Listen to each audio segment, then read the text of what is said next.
Overall మనిషి బాడీలో ఉన్నటువంటి ఎనర్జీని ఎలా తీసుకోవాలి అంటే యాక్చువల్‌గా చిన్న చిన్నయి అయితే మనకు మామూలుగా వచ్చేస్తాయి. అదే పెద్ద పెద్ద ఎనర్జీస్ ఉన్నాయనుకో మనకి ఏ పనులు అవుతలేదు. లేతే నెగెటివ్ బ్లాకేజెస్ ఎక్కువున్నాయి.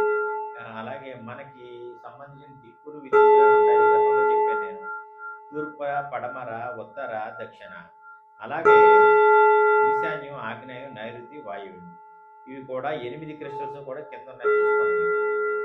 అలాగే మధ్యన ఒక క్రిస్టల్ టవర్ ఉంది. సైడ్ క్రిస్టల్ టవర్స్ ఉన్నాయి. అన్నీ కూడా యూనివర్సల్ ఎనర్జీస్ అన్నీ కూడా. ఇవి మనం ప్రోగ్రామింగ్ చేసుకున్న తర్వాత మనకు సంబంధించినటువంటి బ్లాకేజెస్ రావాలని ఒక్కొక్క క్రిస్టల్‌కి చెప్పుకొని అక్కడ పెట్టుకోవాలి.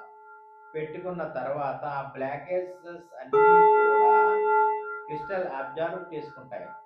చేసుకున్న తర్వాత మీరు కొబ్బరికాయని చేత్తోటి పట్టుకుంటే అది